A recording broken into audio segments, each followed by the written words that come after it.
오늘의 사연 시작합니다. 저는 30대 초반 여자입니다. 저는 사실 어릴 적 부모님이 이혼을 하셨어요. 그래서 그때부터는 아빠와 함께 살게 되었어요. 그래도 나름 평범하게 아빠와 함께 잘 지냈어요.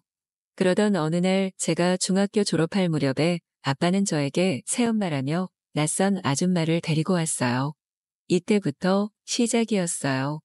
처음에는 엄마가 너무 생각나기도 하고 나에게 이런 일을 만든 아빠도 믿기도 하고 새엄마가 싫기도 했지만 아빠를 보고는 그냥 아무 말도 하지 않았어요.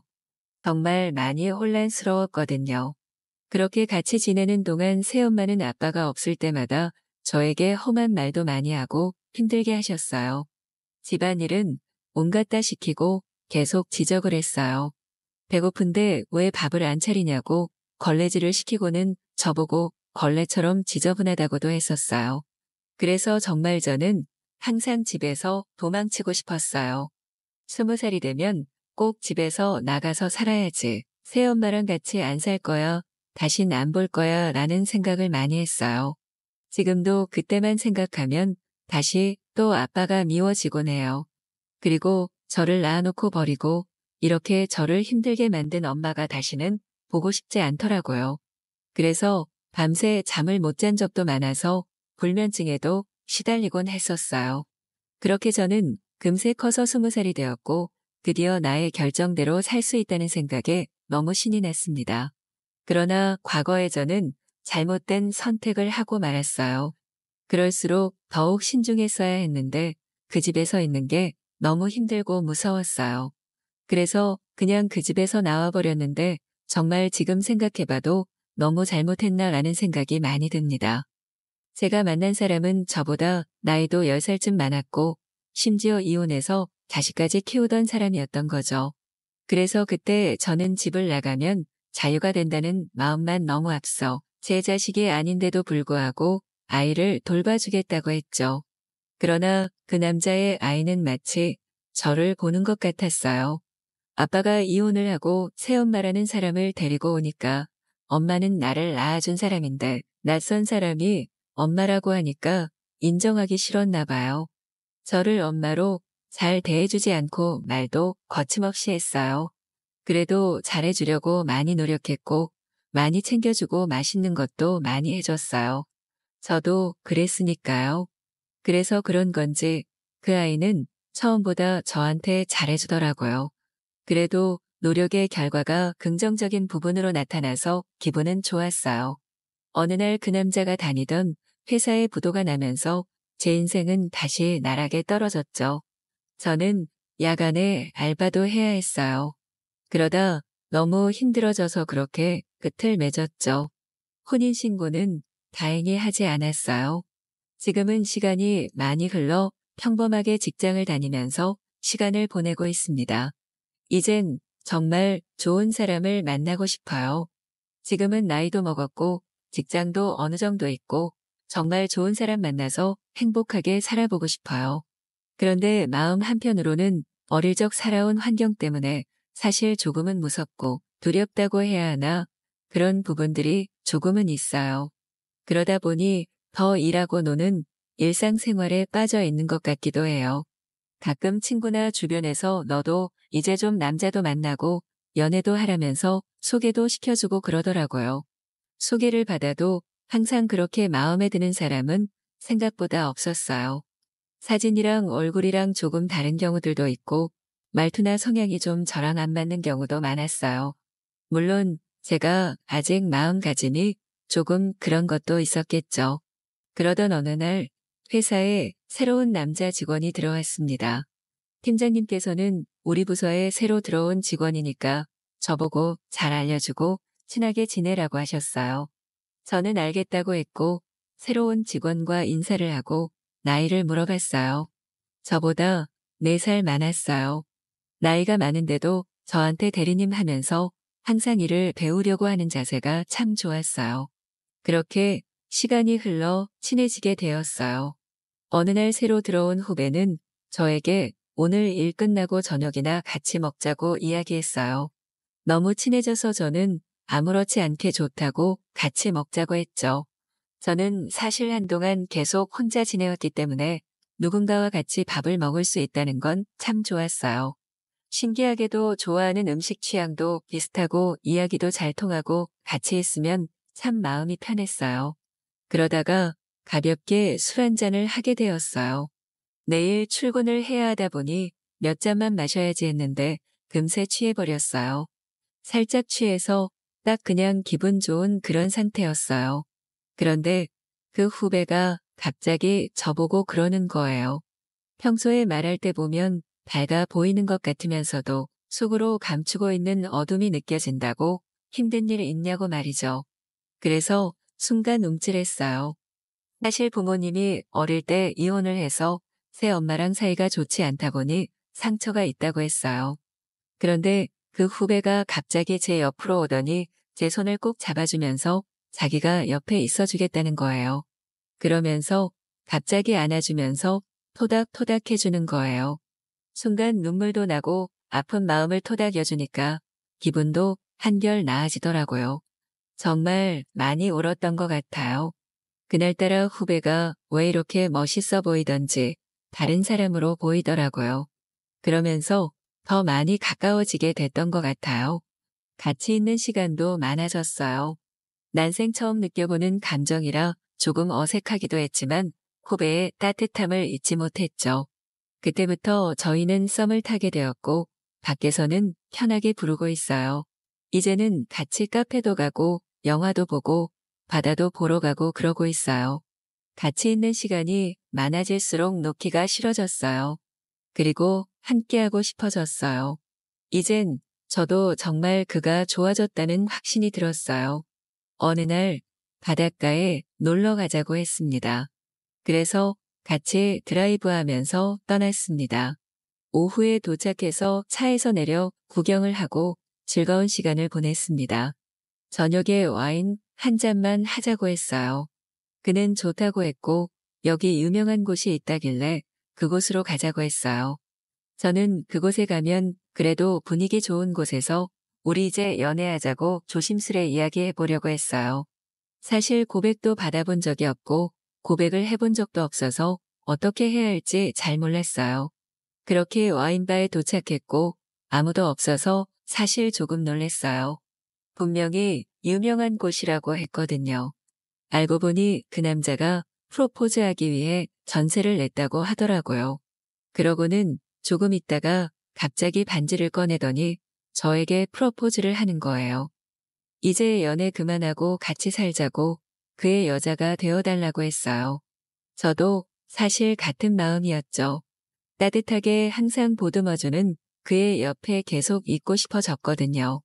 그날 밤 아늑한 모텔에 들어가서 그 남자랑 가슴 설레이고 짜릿한 사랑을 나누었어요. 밤새 안아주고 사랑을 하면서 좋은 꿈을 꾸었어요. 그렇게 저희는 그렇게 행복한 결혼을 앞둔 예비 신랑 신부가 되었답니다. 살다 보면 좋은 사람을 만나게 되나 봅니다. 오늘의 사연 시작합니다. 추억이 사랑이 되어줄까요? 오늘은 설레이는 추억을 안고 계시는 사연자분의 이야기를 준비했습니다. 안녕하세요. 저는 곧 36살을 앞두고 있는 간호사입니다. 저는 지금 첫눈이 오기만을 기다리고 있습니다. 다들 흔하게 하는 약속이죠. 우리 첫눈이 내리면 만나자 혹은 꽃이 피면 보자 등 뻔하지만 이렇게 로맨틱한 말이 또 있나 싶습니다. 제 첫사랑은 중학교 2학년 때 만난 짝꿍이었습니다. 공부도 잘하고 친절하고 누구나 좋아하는 스타일이었는데 저에게도 짝사랑이 찾아왔습니다. 모르는 문제도 많이 물어보고 일부러 말 섞고 싶어서 정말 공부 열심히 했습니다. 그 친구랑 같은 학교 가고 싶어서 인문계 시험도 볼 정도로요. 고등학교도 다행히 같은 곳에 진학해서 멀리서 참 많이 바라봤습니다. 바쁜 고3이 되기 전까지 친구라는 이름하에 좋아하는 마음을 숨겼습니다. 각자 다른 대학교에 진학하고 간호학과 특성상 너무 바쁘다 보니 자연스럽게 잊히고 멀어지게 되었습니다. 그 친구와 저도 나름대로의 연애도 하고 평범한 삶을 살았습니다. 하지만 문득문득 옛날 얘기를 하다 보면 떠오르기도 하고 추억 속에 제 첫사랑은 오직 그 아이 하나뿐이었어요. 이후에 만난 남자친구들도 보면 다 그 친구랑 비슷한 스타일, 비슷한 말투를 쓴 걸 보니 저의 이상형이 확실했나 봅니다. 한 2년 정도 연락이 끊겼다가 동창회에서 만났었는데 여전히 설레는 마음이 들었습니다. 그때 당시 남자친구에게는 참 미안한 얘기지만 설레는 마음을 어쩌겠나요? 다시 종종 만나는 친구 사이가 되어서 술도 마시고 이야기도 터놓으면서 즐겁게 지냈습니다. 그러다 대학교 졸업을 하고 그 친구는 유학을 결정하게 되고 저는 바로 취업 전선으로 뛰어들었습니다. 유학 간다고 얘기한 날 정말 집에서 많이 울었던 것 같습니다. 어차피 말하지도 못하는 내 마음인데 이렇게 우는 것도 웃기다 싶었지만 다시는 못 볼지도 모른다는 생각에 울었던 것 같아요. 그리고 유학 가기 전날 만나서 그렇게 길고 길게 숨겨왔던 제 마음을 고백했습니다. 사실 너를 너무 좋아했다고 중학교 때부터 좋아했다고 말이죠. 그 아이는 웃으면서 알고 있었다고 했습니다. 자기도 그런 생각이 들었었지만 우리가 친구라서 이렇게 오랫동안 만날 수 있었던 게 아니었겠냐면서 어른스럽게 말해주었습니다. 유학가도 계속 연락하자고 했습니다. 우스갯소리로 35살까지 결혼하지 못하면 서로 고려해보자면서 웃으면서 헤어졌습니다. 의뢰 그렇듯이 시간도 안 맞고 얼굴도 보지 못하니 마음이 멀어졌습니다. 추억 속에 묻어두고 살았었는데 올해 초 동창회에서 만났습니다. 친구들끼리 이번에 걔는 온다고 하더냐 이런 얘기를 흘리듯이 들었는데 작년에도 재작년에도 보지 못했으니 크게 기대하지 않았었습니다. 스케줄 근무상 자리에 늦어서 급하게 찾아갔는데 뒷모습부터 알아볼 수 있었습니다. 멀리서도 보이더라고요.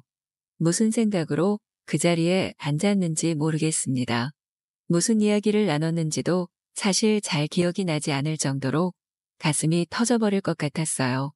유학을 마치고 자리를 잡아서 외국에서 일을 하다가 얼마 전 입국했다는 것과 유학 시절에는 여자친구가 있었는데 직장 다니면서 근 3년간은 연애를 하지 못했다는 것 두 가지만 맴돌더라고요.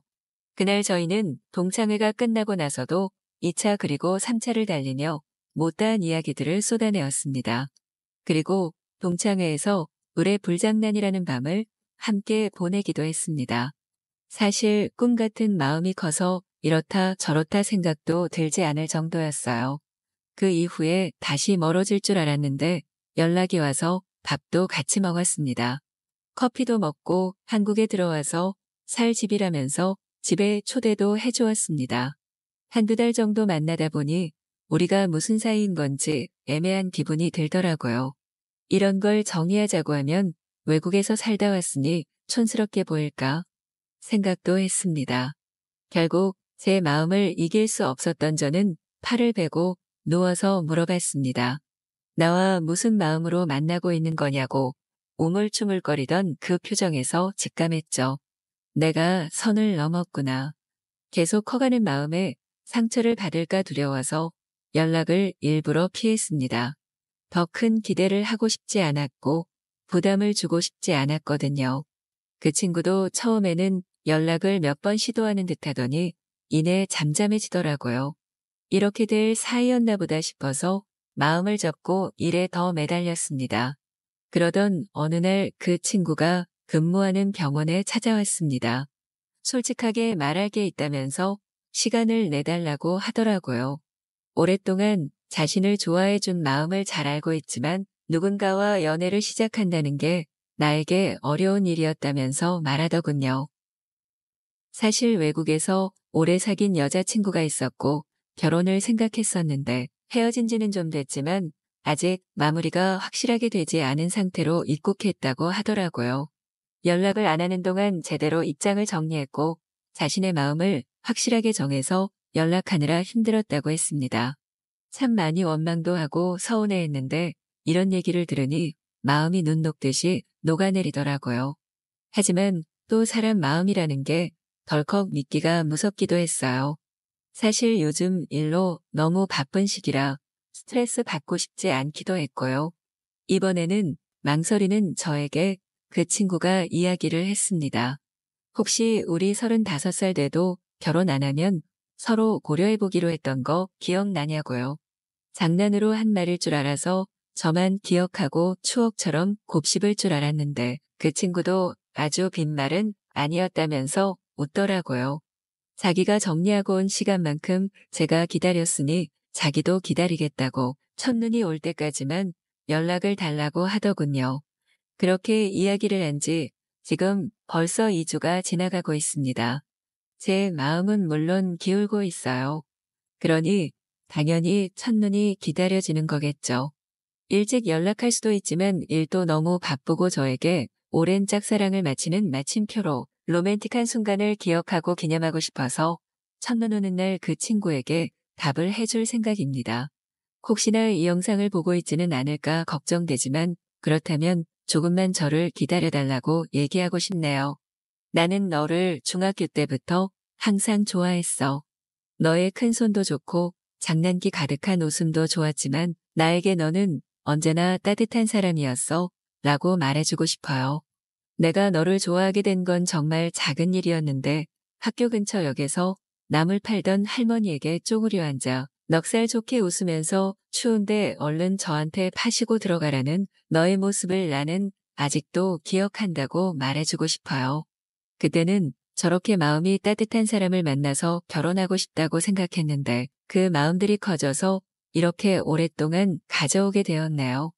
어린 마음으로 좋아했던 중고등학생 시절을 지나 너를 떠나보냈던 대학생 그리고 길고 긴 사회인의 날들을 거쳐서 이제야 우리가 함께할 수 있게 됐다니 너무 신기해요. 첫눈 오는 날 멀리 돌아온 만큼 늦게나마 서로의 마음을 알아본 만큼 내년 봄에는 더 따뜻하게 보내고 싶어요. 오늘의 사연 시작합니다. 안녕하세요. 저는 28살의 미용사예요. 제가 남자친구를 사귀게 된 지 얼마 되지 않았는데 만나게 된 과정이 너무 재미있어서 그 이야기를 들려드리려고 해요. 미용실에서 일하다 보면 정말 다양한 분들을 만나게 돼요. 남녀노소 할 거 없이 성격도 외모도 취향도 다양한 분들을 만나면 재미도 있지만 피곤하게 느껴질 때도 있죠.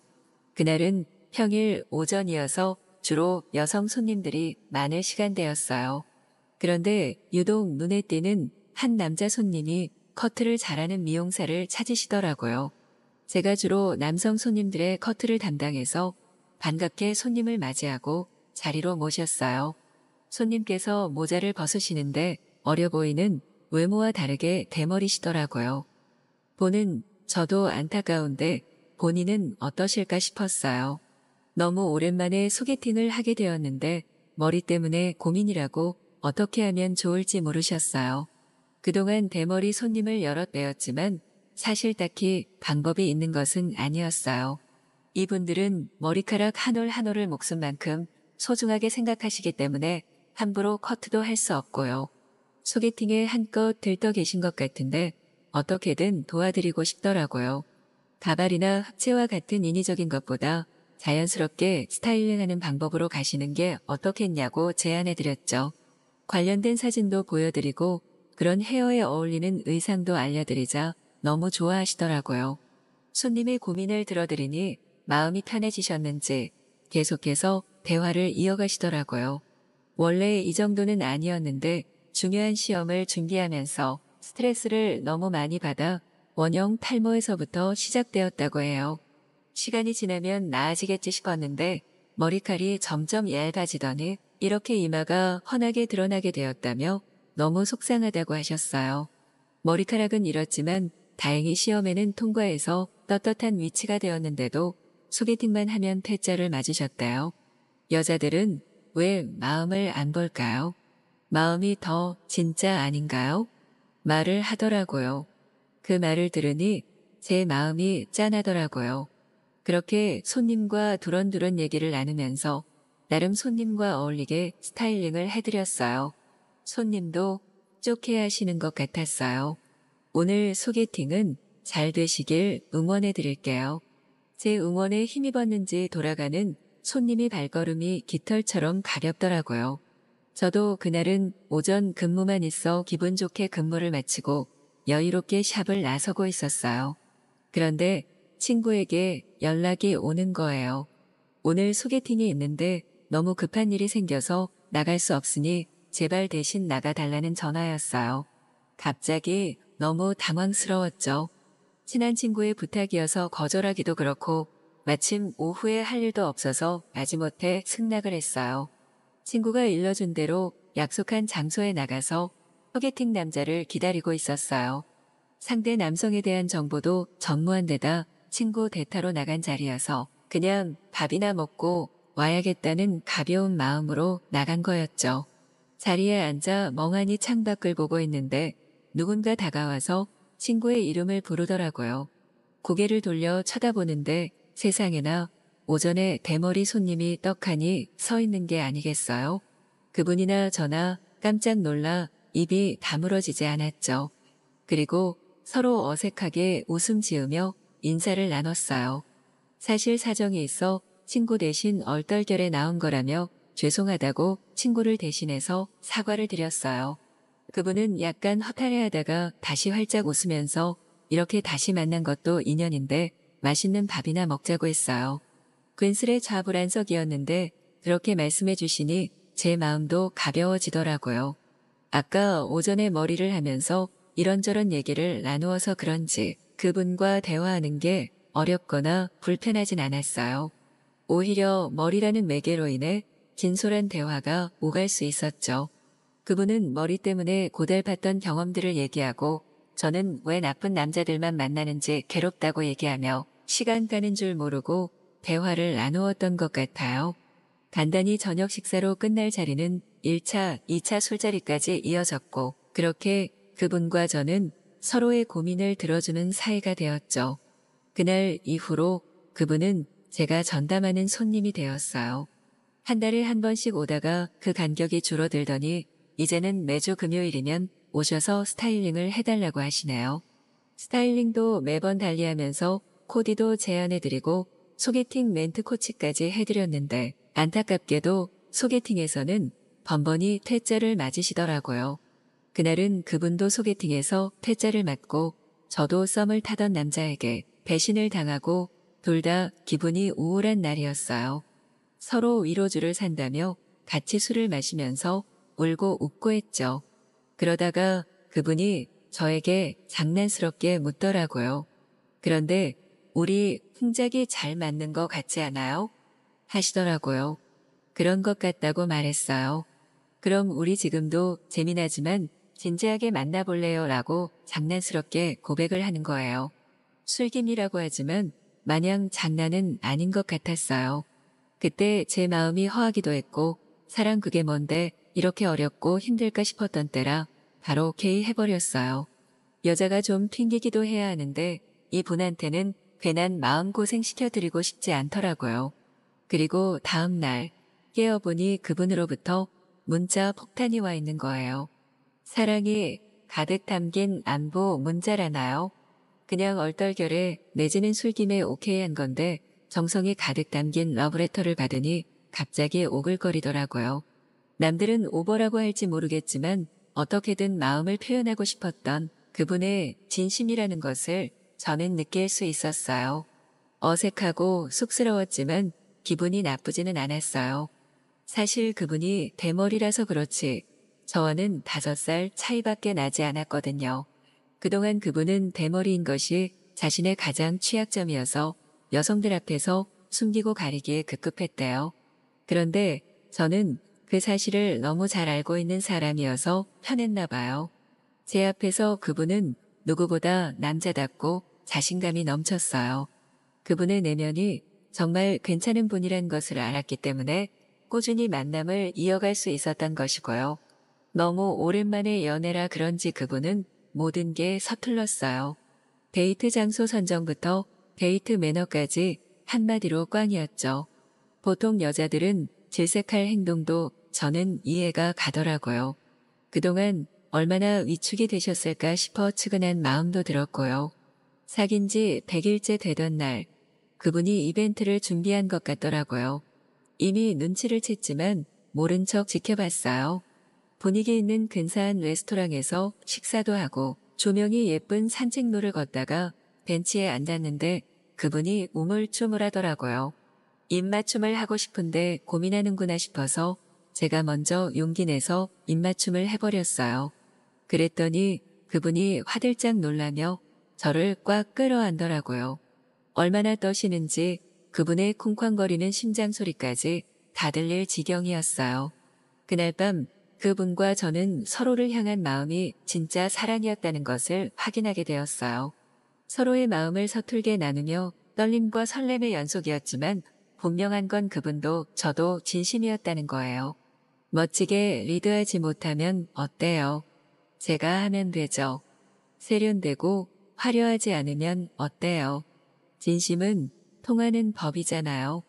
그렇게 그분과 저는 서툴지만 진짜 사랑을 시작하게 되었고 지금도 변함없이 사랑하고 있어요. 남들이 보기에 나이에 맞지 않게 촌스럽고 유치하다고 할지도 몰라요. 하지만 저는 이분의 순박함이 가장 큰 매력이라고 생각해요. 남들에겐 대머리 아저씨이지만 저에게는 착하고 멋진 단 한 사람이에요. 느리고 서툴지만 우리 오래오래 행복하게 꽃길만 걸어요.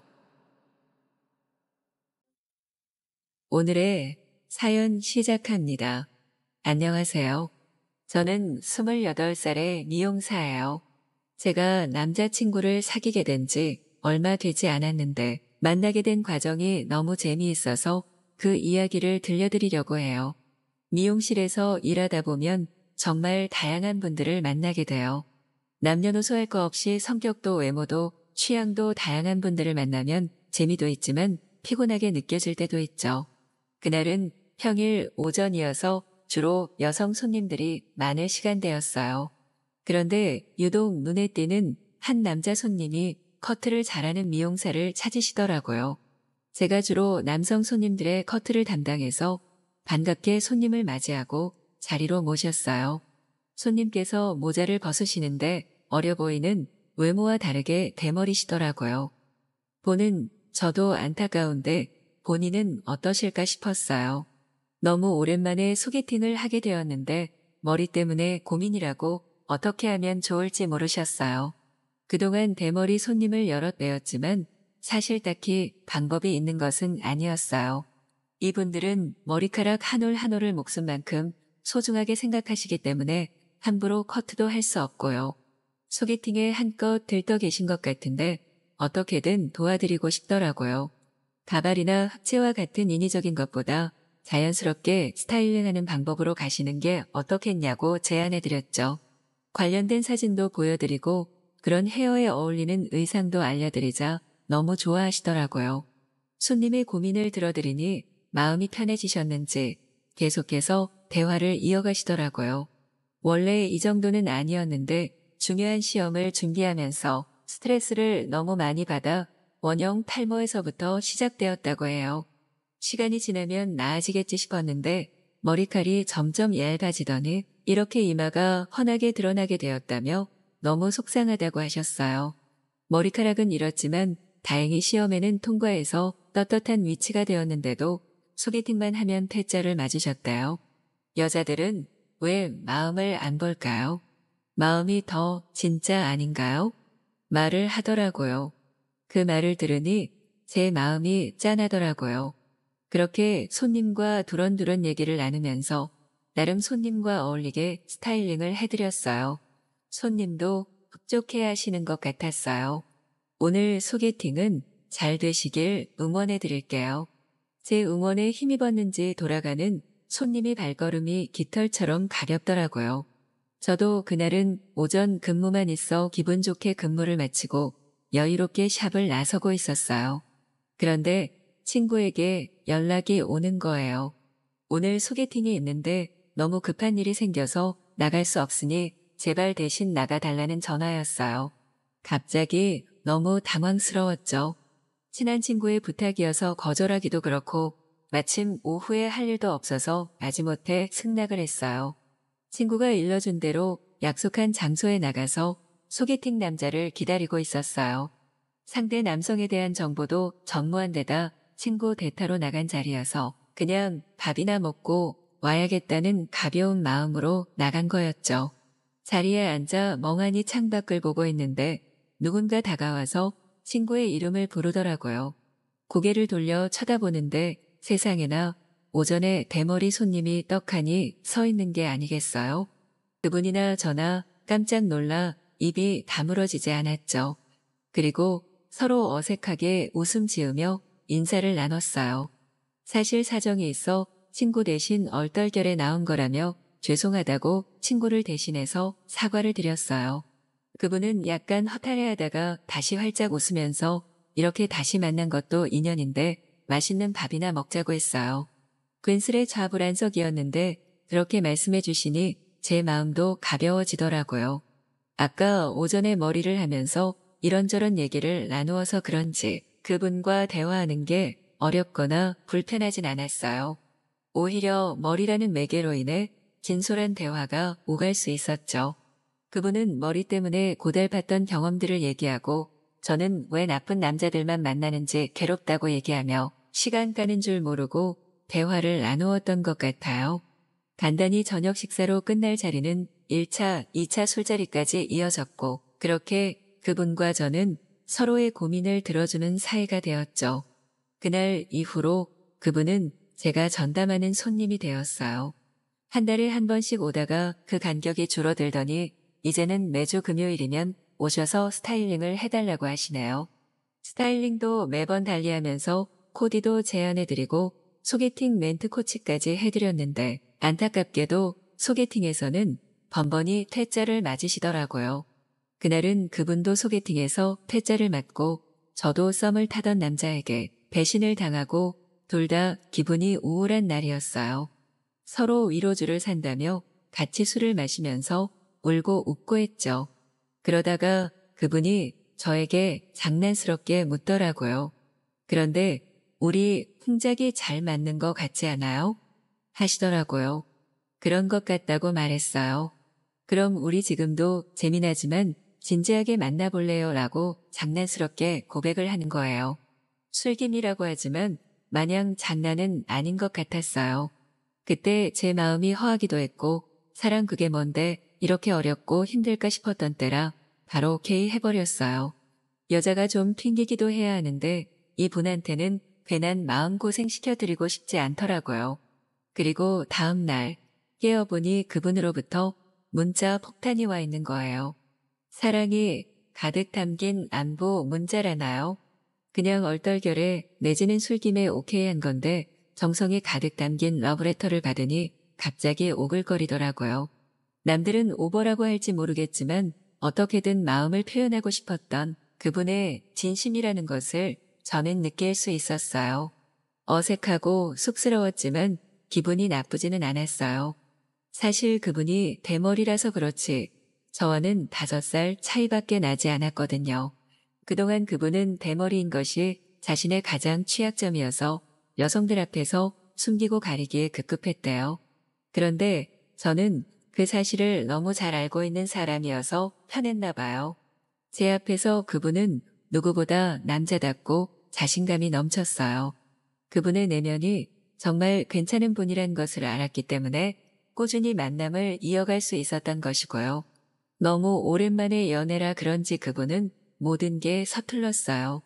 데이트 장소 선정부터 데이트 매너까지 한마디로 꽝이었죠. 보통 여자들은 질색할 행동도 저는 이해가 가더라고요. 그동안 얼마나 위축이 되셨을까 싶어 측은한 마음도 들었고요. 사귄 지 100일째 되던 날 그분이 이벤트를 준비한 것 같더라고요. 이미 눈치를 챘지만 모른 척 지켜봤어요.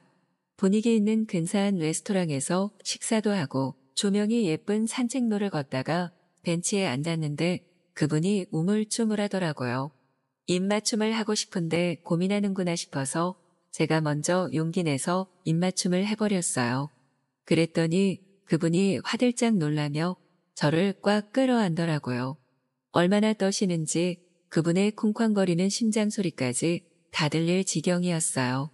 그날 밤 그분과 저는 서로를 향한 마음이 진짜 사랑이었다는 것을 확인하게 되었어요. 서로의 마음을 서툴게 나누며 떨림과 설렘의 연속이었지만 분명한 건 그분도 저도 진심이었다는 거예요.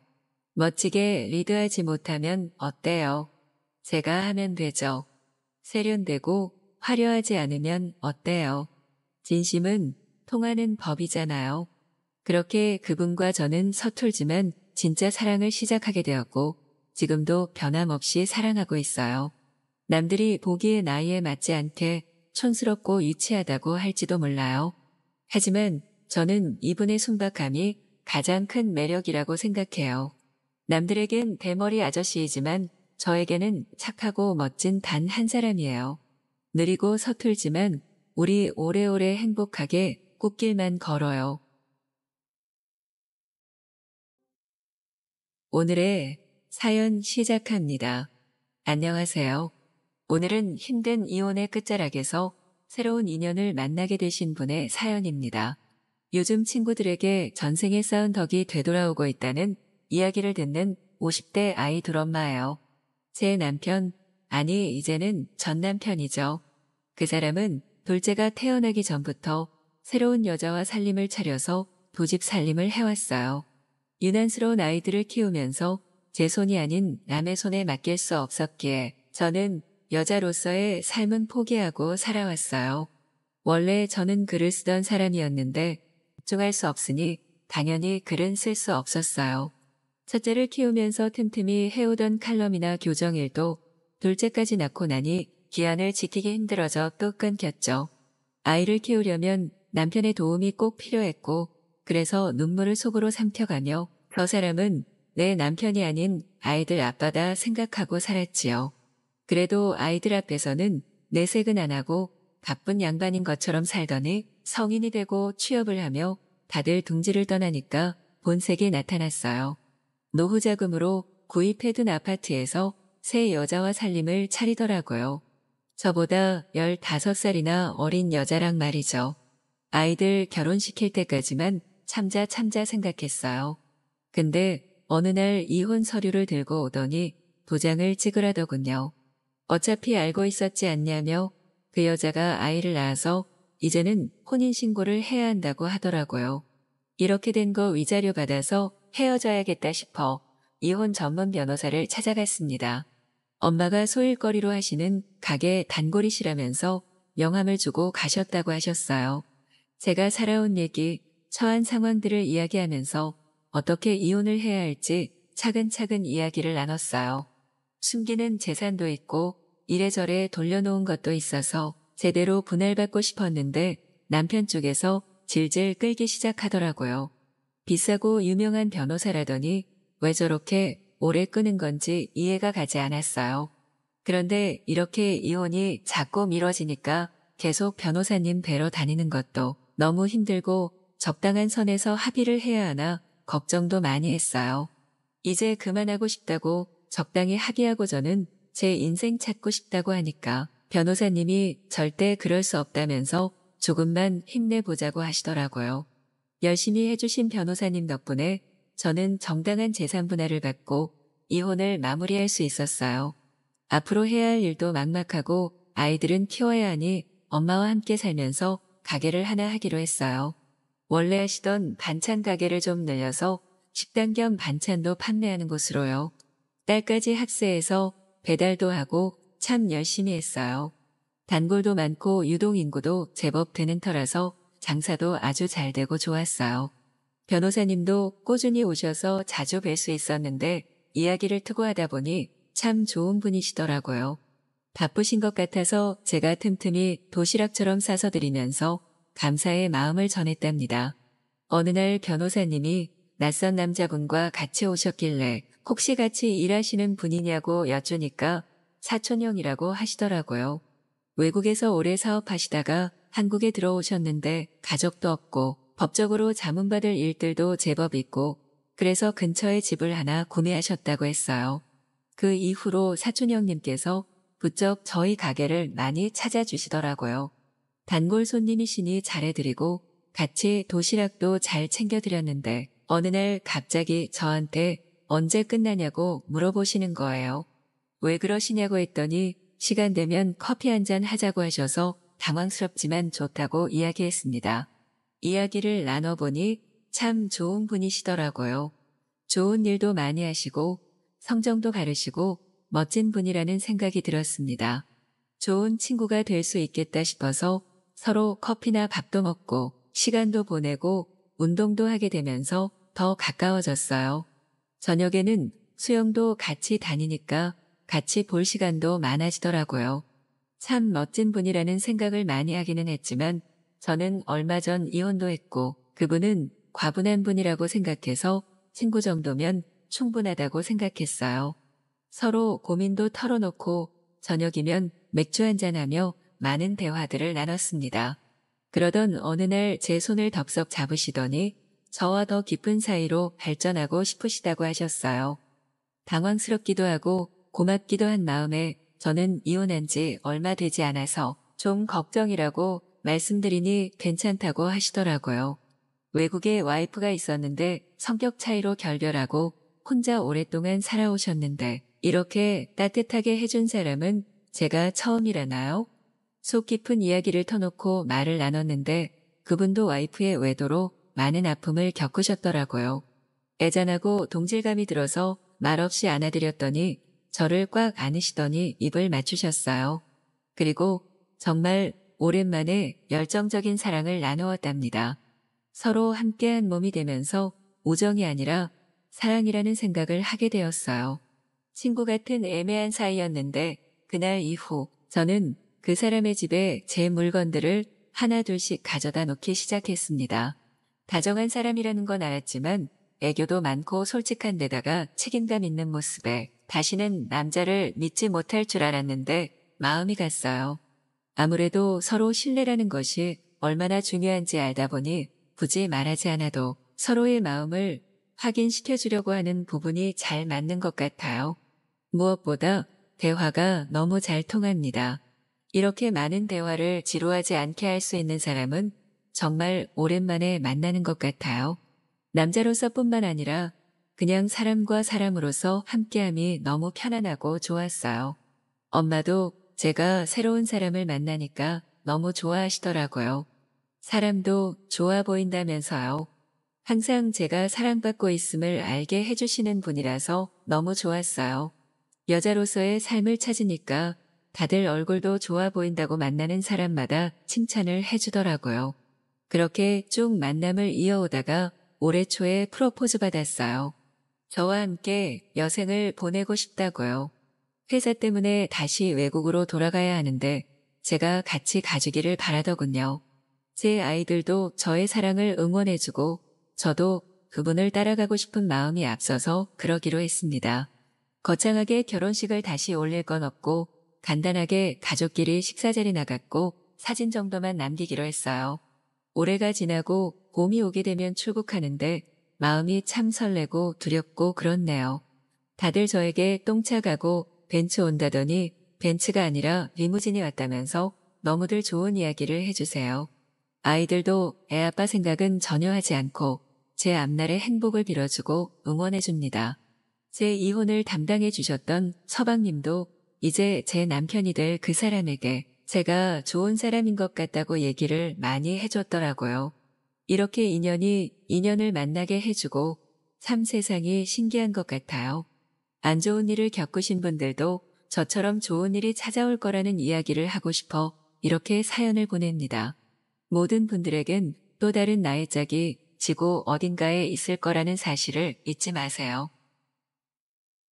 오늘의 사연 시작합니다. 안녕하세요. 요즘 고민이 많은 50대 중반 남성입니다. 어쩌다가 저에게 이런 일이 일어났는지 골치가 정말 아프네요. 제 가장 큰 고민은 회사 후배의 와이프입니다. 매일같이 만나고 싶다고 연락을 해오는데 정말이지 어떻게 해야 할지 모르겠습니다. 눈 딱 감고 몇 번 만나서 몸정 나누었는데 계속 무섭게 집착을 해대니 이걸 어떻게 떼어내야 할지 아니면 그냥 만나야 할지 싶네요. 제가 다니는 회사는 작은 중소기업입니다. 중소기업이라고 하더라도 사무실에 앉아있는 사람은 몇안돼요. 대부분 생산직이고 이래저래 사람들도 많이 바뀌는 곳이라서 사무실에 딱 자리 잡고 앉아있는 사람은 손가락 개수 조금 넘네요. 그래서 돈독한 가족 같은 회사의 분위기를 강조하면서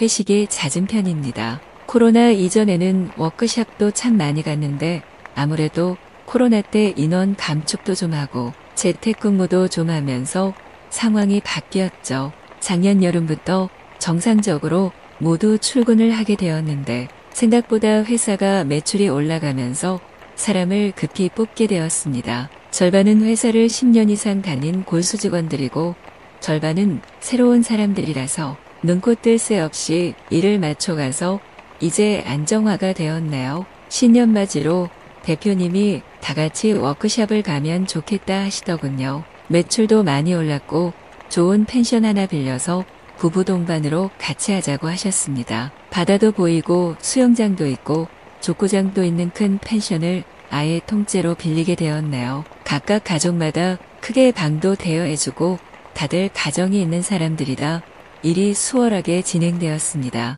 다들 단합대회처럼 작은 체육대회도 하고 맛있게 고기도 구워 먹고 술도 먹으니 얼큰하게들 취했습니다. 그 중에서 저랑 같이 7년 정도 일한 팀원 녀석이 하나 있는데 술이 좀 약한 편입니다. 와이프는 술을 그렇게 잘 마신다는데 본인은 간이 약해서 그런가 모르겠다면서 영양제도 열심히 챙겨 먹으면서 힘들어 하더군요. 먼저 들여보내고 와이프분은 다른 분들과 같이 어울리면서 자리를 지키고 있었습니다. 급하게 전화 통화할 일이 생겨서 길게 전화를 하고 오니까 남은 사람들이 별로 없더군요. 제 와이프도 술을 그다지 좋아하는 사람이 아니라 피곤하다면서 먼저 들어가서 자고 있었고 자리에는 그 팀원의 와이프와 두세 명 정도 남아 있었습니다. 전화를 하고 와서 정신이 말짱해진 상태로 다시 마시기 시작했더니 다들 좀 힘들어하는 것 같길래 그럼 얼른 정리하자고 했죠. 그냥 치우라고 두고 들어갈까 했는데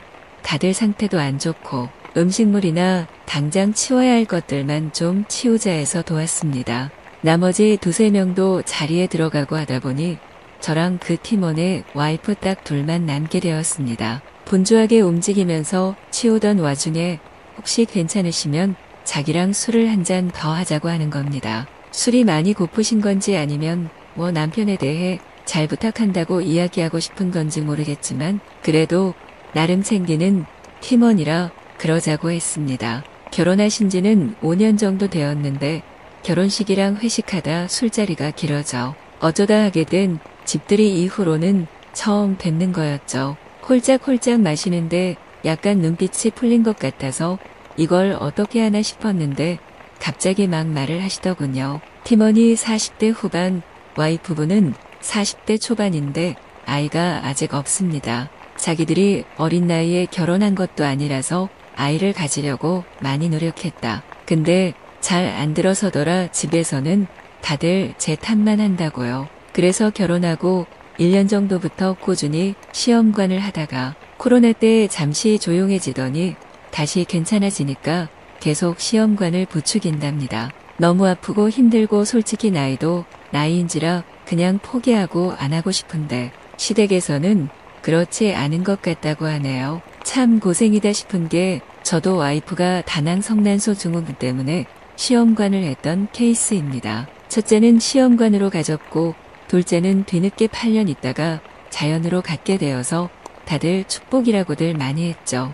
자연스럽게 생기기도 하니까 너무 걱정하지 마라 이야기를 했는데 남편의 정자수가 부족하다느니 별 이야기를 다 하더군요. 참 이야기를 그 친구가 혹시나 알게 되면 낙심할 것 같은데 술 취하셔서 하는 이야기겠거니 그냥 들었습니다. 저도 술 기운이 좀 올라오기도 했겠다. 몸을 베베 꼬면서 야릇한 눈빛을 보내는 그 분위기를 모르지 않았기도 했고요. 안 된다고 생각은 했지만 저렇게까지 눈치를 보내는데 거부하는 것도 남자가 아니지 않습니까? 갑자기 옆으로 와서 앉더니 남편은 그런 것도 하나 막아주지 못하고 시댁에서는 계속 눈치를 주니 너무 힘들다고 합니다. 그러면서 남편도 자꾸 그 시기에 맞춰서만 하려고 하고 부부관계가 너무 소원해져서 요즘 외롭다고 측은한 눈길을 보내더군요. 대놓고 유혹을 하는데 에라 모르겠다 싶어서 키스도 하고 주무르면서 몰래 차에서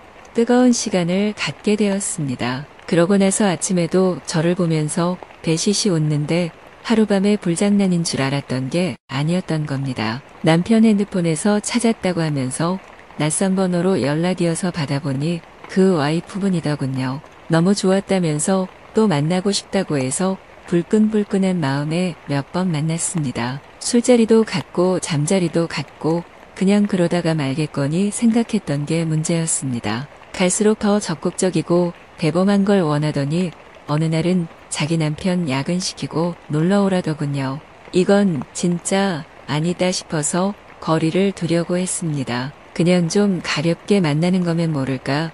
이렇게까지 가슴 졸이면서 만날 사이도 아니고요. 그냥 가끔 가다가 만나서 서로 외로움이나 달래주는 사이였다면 딱 좋았을 것을 선을 잡고 넘으려고 하시더라고요. 처음에는 그런 적극적인 모습에서 매력을 많이 느꼈습니다. 나이도 그렇지만 와이프와는 오랜 연애 후에 결혼을 하게 돼서 그런지 와이프의 갱년기 이후에 부부관계가 소원했거든요. 원래도 그렇게 적극적이고 먼저 유혹하는 스타일이 아니라 제가 대부분 원해서 하는 편이 훨씬 많았고요. 그러다 보니 여자가 이렇게까지 대놓고 들이대는데 제가 매력적으로 느끼지 않을 수 있나요? 뜨겁게 잠자리 몇 번 갔고 그냥 어쩌다 가끔 만나는 사이가 될 줄 알았건만 점점 원하는 횟수가 많아집니다. 남편이 그동안 안아주지 않아서 그렇다고 하는데 정말 곤란하고 이제는 부담스럽습니다. 만나면 집에 안 보내주려고 하는 것도 불편하고